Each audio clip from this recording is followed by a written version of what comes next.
Whoa, what's this? Muse doing an on-camera introduction to Raw reactions? He hasn't done this in forever. Well, guess what? This isn't the intro. This is the video. And we're not talking about Raw. This week's episode was so fucking boring it wouldn't even be fun to review. Fuck it. We're talking about Vengeance.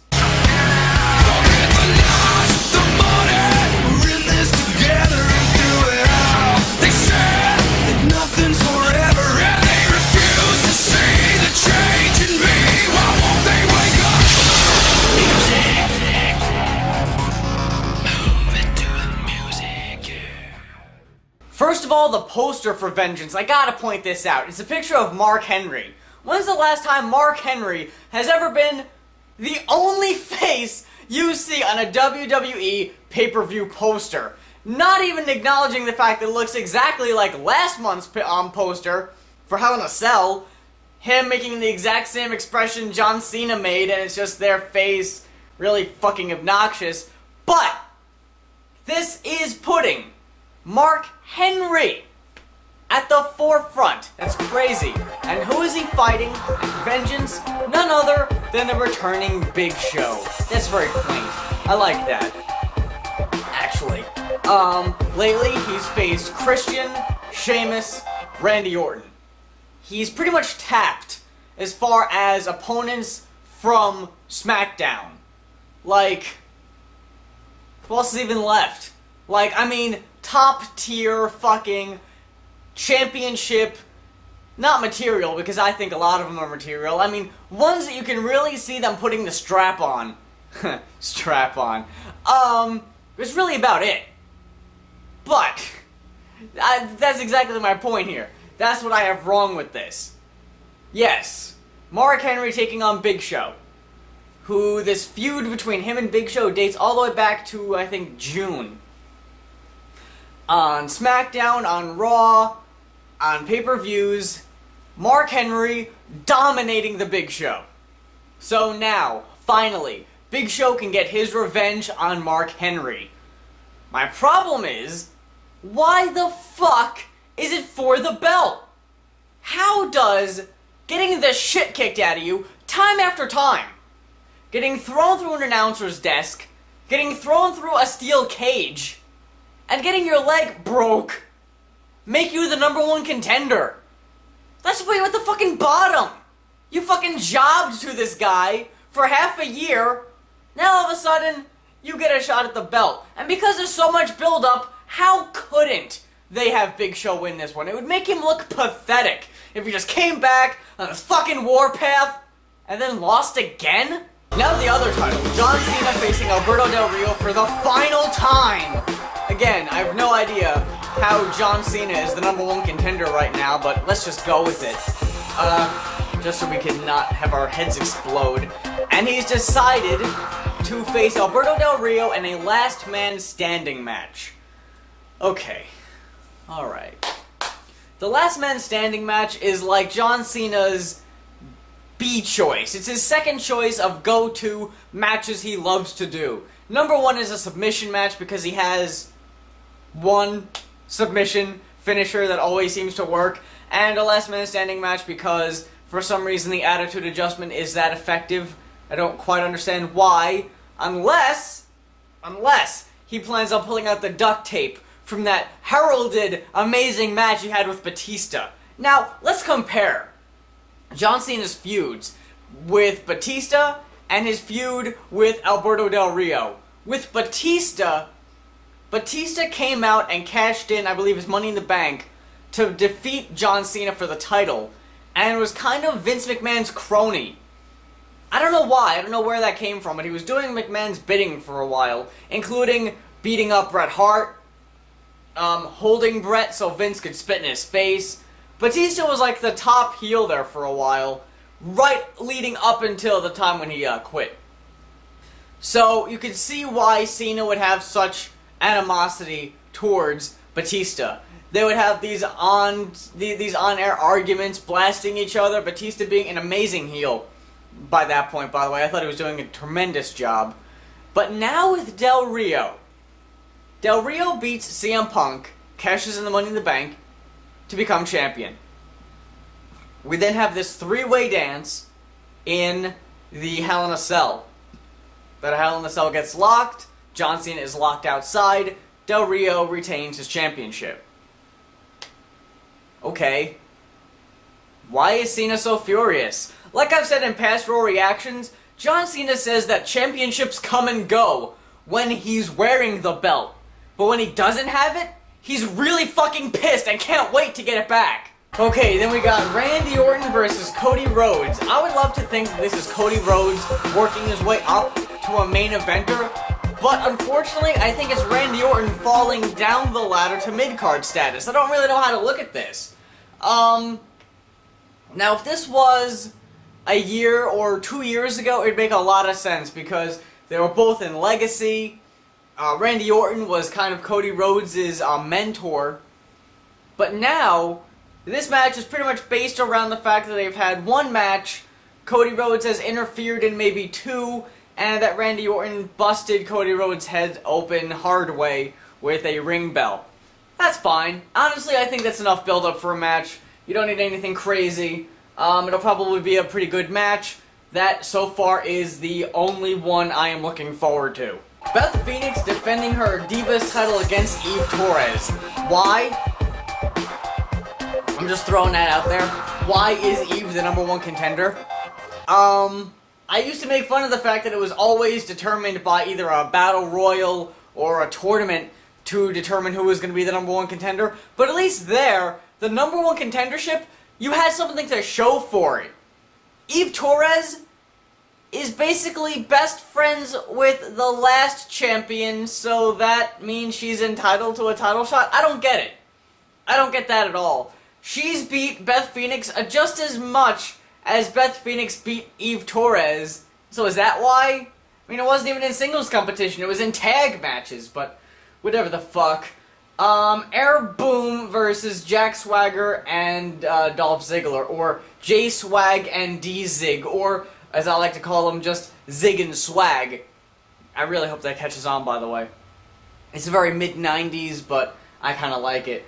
I heard that this match may have been canceled and replaced with, Dolph Ziggler fighting Jack Swagger, defending his, US title. Now look, I'm wearing the Jack Swagger t-shirt, the old one, not the Jack Swagger, the Zack Ryder t-shirt, but he doesn't deserve it. He does not deserve a title shot at all.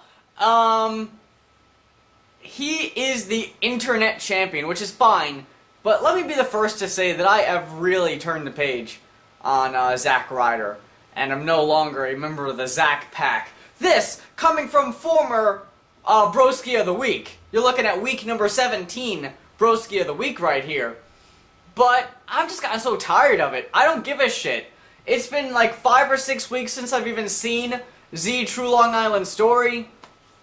I like that whole thing with Ask the Heel, but apparently they can't do that anymore. But why the fuck does he get a title shot? He better not win. He really better not win. Dolph Ziggler is so much better on the mic, a lot better in the ring, and he deserves to hold the title right now. Not Zack Ryder. And finally, Triple H and CM Punk taking on R-Truth and The Miz. I haven't seen or heard podcasts or other reviews on wrestling lately, so I don't know if this point has been made yet. But let me just throw this out there, okay? Triple H is the COO. I don't really know how high that is, but I'm pretty sure that's above the Executive Vice President of Talent Relations, okay? Especially when Triple H would refer to himself as John Laurinaitis' boss. That was enough clues for me. Now, Triple H fired The Miz and R-Truth for beating up refs, threatening the Federation, threatening to tear it down from the inside, whatever, waka waka. Then, John Laurinaitis reinstates them on an episode of Raw, putting them against CM Punk and Alberto Del Rio. Del Rio walks away, of course. We've seen this a million times. Why you would book a heel and a face together, it never works out. Triple H comes out, interferes, saves the day. John Laurinaitis books a match for CM Punk and Triple H to take on R-Truth and The Miz. I guess this is as Raw's executive, John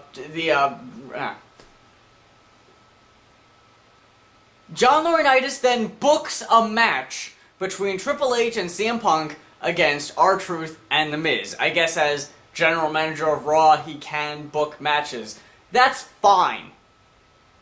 But, do you remember when John Laurinaitis fired CM Punk only for Triple H to go, "You're not fired. If anyone's gonna fire anybody, it's gonna be me." So why doesn't Triple H just re-fire R-Truth and The Miz? Like, John Laurinaitis reinstates them, and now all of a sudden Triple H is powerless? Again, for the sake of the storyline, and for the sake of the match, and filling up what's probably going to be 20-25 minutes of this card, I guess I'll buy it. But if Triple H was so adamant about getting rid of them, why isn't he overturning the decision to bring them back? He led a mob to throw them out of a building! And now he's like, "Alright, come on, Punk, let's show them what's for." What the fuck? Fire him again! John Laurinaitis is just as powerful as Triple H lets him be. I don't understand why just because Laurinaitis is now the GM, we're looking at him like he's above Triple H. He's not. Triple H is still a suit. He still comes out in a suit just to take it off. I guess just to remind us that he's a businessman behind the scenes. I don't know what the whole point of that is, but I'm sick and tired of Laurinaitis. Laurinaitis, Michael Cole, and Vicky Guerrero are currently the top 3 heels in the WWE. That is really saying something. 3 people who should not be competing are getting the most heat. Way more heat than any of your stars. Cena is getting more heel heat than Alberto Del Rio at this point. No one gives a shit. I don't know why I'm supposed to care who walks out of Vengeance with the WWE title. This is the last time Cena gets to take on Del Rio for the belt. Who gives a fuck? Cena never does shit as champion. Alberto Del Rio certainly didn't do shit as champion. Both very forgettable title reigns. So why does it fucking matter? Why does it matter?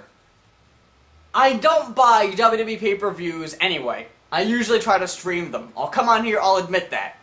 I watch a lot of WWE pay-per-views illegally. The only one I bought was SummerSlam from this year, and that was because Doc Pepper insisted I do so. If he didn't, I wouldn't have. But he made damn good points as to why I should, so I laid my money down, and I watched it on my computer, I guess, just for familiarity. But, honestly, there is no reason for me to even stream Vengeance. I couldn't care less. I could not be bothered. Randy Orton versus Cody Rhodes is barely the only reason I'm watching. And even that, I don't care who wins that match. I know Randy Orton is just gonna power out and fucking RKO Cody out of nowhere. Cody is still gonna wear that fucking mask. Vengeance, even if titles change, nothing is going to actually change after Vengeance. I don't see any surprise returns. I don't see this being an interesting pay-per-view in the least. Laurinaitis keeps having to remind us constantly. He's worse than Kanye with his lyrics these days. Have you noticed how Kanye will say something and then say, "Get it?" and then he'll repeat it as if you didn't catch the cleverness the first time? How many more times am I going to see Laurinaitis texting? How many more times am I going to have to hear Laurinaitis on the phone saying, "How'd I look?" We get it! You're answering to a higher authority here. Who other than Stephanie could it be? Stephanie, Vince, that's it. They're the only people higher up, or Triple H. Maybe this is the conspiracy all along. Maybe Triple H really is pulling the strings for Laurinaitis this whole time. But if any of those are the reality, I'm still not going to be fazed. I'm still going to watch Raw the next day like I do every week, expecting shit, and not being let down.